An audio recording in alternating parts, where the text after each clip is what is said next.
This is Dabu7, some underground world news this February 14th, 2017. We have General Michael Flynn resigning as the National Security Advisor, and he is doing so over all this talk that he was having phone calls with the Russian ambassador. Now, the Russian ambassador is saying our conversations had nothing to do with dropping sanctions or anything like that. I'm sure there's a whole lot more to this behind the scenes, but on the surface, that's all they're really saying is that he has ties to contacts with Russia. And he put in his resignation. And they're saying also that General Joseph Kellogg Jr. is now in that position, but Trump is reportedly considering other permanent replacements. Now, some updates here to an interesting turn of events in the situation of this imperial wizard for the KKK found shot dead on a Missouri riverbank. First, that's all they were stating. It left some speculating, all right, who got him?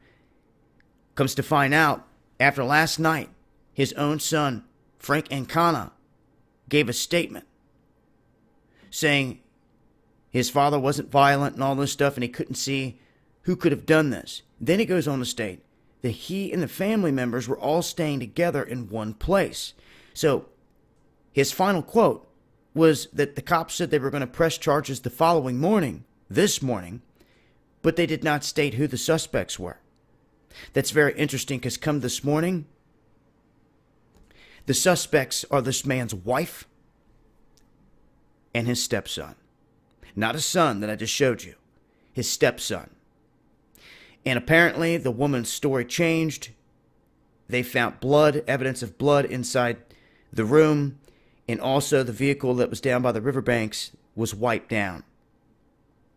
They are stating that the stepson shot him in the head between 2 and 3 a.m. on Thursday morning.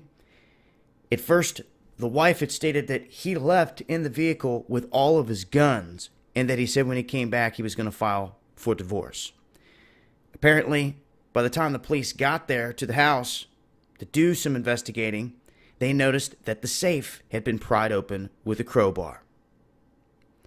So,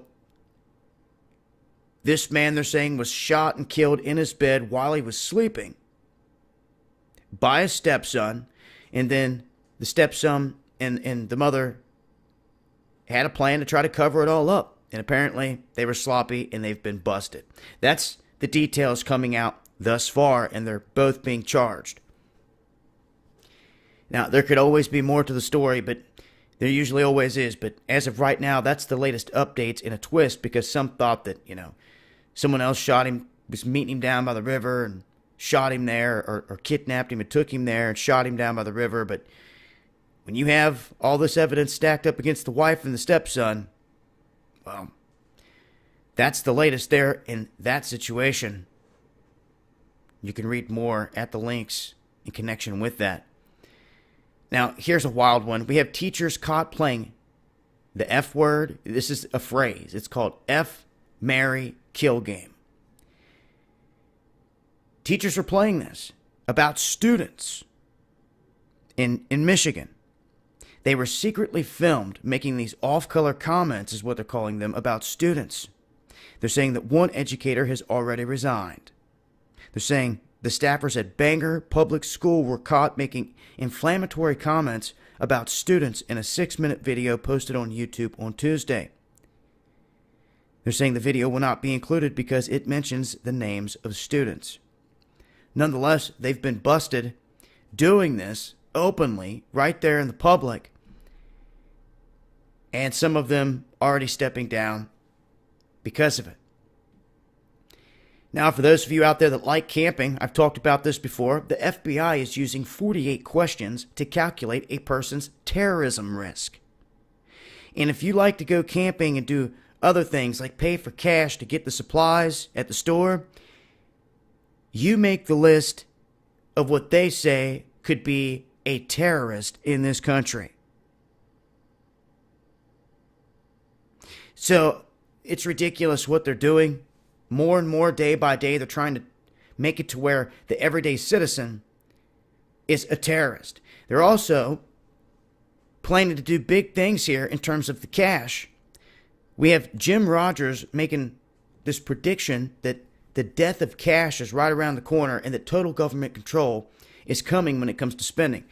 Now, to be honest with you, if things stay the course where they're at and we don't see any changes, this is the direction where it's going. Elon Musk just made a statement that humans have to merge with technology, with AI, or else they're going to become obsolete. It's what come out of this man's mouth yesterday or a couple days ago, saying that mankind, humans, have to merge with technology, with AI, if they want to advance. I guess he forgets that we use a small portion of our brain, that we could do a whole lot more if we use that. He makes no mention of that. He just says we have to merge with technology. But what Jim Rogers is saying is that the cash is going to shrivel up. And what they're doing is they're tracking you everywhere. In other countries, he says, in Italy, they've made it to where you can't make any transaction of over $4,000 in cash. Actually, he goes on to state that in France, you cannot use more than 1,000 pounds at one time. And what they plan to do is to be able to track everything. They're going after any way that you can spend cash. Therefore, they want to be able to track every cup of coffee that you buy and where you bought it.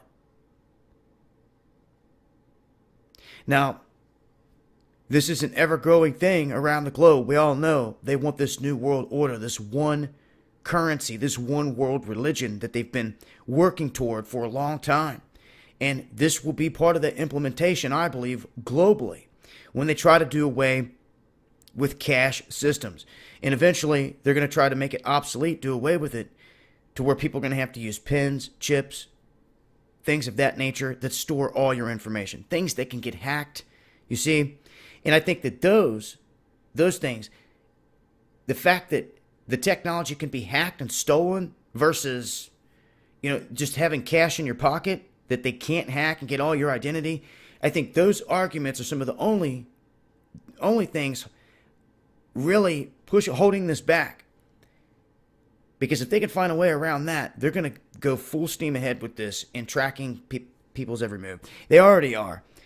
Go into your Google logs, go into your Facebook logs. They're tracking you all over the place. They've been checking you in.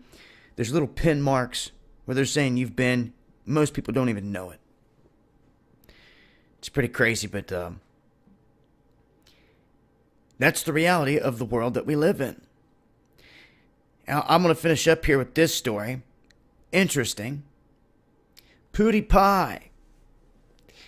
And I guess I could make a whole nother video on talking just about this individual and my thorough thoughts about everything out here. But I do see that what he's done here, he's got caught up in a hailstorm of controversy. It's not good for him because what they've done is they've cut him down big time. YouTube says they're cutting ties with Pewdiepie. After Disney did the same with their studio maker, or Maker Studios. Disney owns that. And they cut ties with Pewdiepie over what they said were anti-Semitic videos. Now, what this exposes is that Pewdiepie was actually going and paying individuals, these two Indians, to hold a sign that says "Death to Jews," as you can see right there. He paid them. So it was staged and it was fake. After being busted, he says it was all in humor, like shock humor. It's the only reason he was making these videos, but it goes to show the control. Because I could see guys out here doing the exact same thing, putting death to white, black, whatever on the sign, and we wouldn't see their stuff getting taken down. You also have to realize the depth of Jewish control throughout Google and everything else. So they put the crosshairs on him because they didn't like this, and they're saying they're not going to eliminate his channel, but this is what they're going to do. They're going to take away the second season of this reality show they had called Scare Pewdiepie, and they're removing his channel from a premium advertising program. You see, the one that's the one that they have all the shills and all the paid off ones in. where they pay him huge money. All the rest of us out here, we never see that. We never get that offer. You just get the normal advertising program that YouTube would offer. Now, this is what they say. They're going to leave him that, and they're going to leave him his channel. But they're yanking the second season. They're cutting ties with him in many ways. And they're saying that Mr. Felix here from Sweden, who is one of the most popular performers on YouTube ever, he has an estimated revenue of $14 million a year from his business empire. They're saying that that's going to get cut down, that now that all this has happened. So, a lot of detail here at this link. You can continue to read more into it, but it exposes a lot of things, in my opinion. And also, make sure you're following me on my other channel, Dabu777. Put out exclusive videos over there. I may be kicking up a live stream over there around the clock for events. Do something different over with that channel. So just keep your eyes peeled there. Make sure you're following me on Twitter as well. I will leave links in the description box. This has been Dabu7. Peace. And this is Illuminati.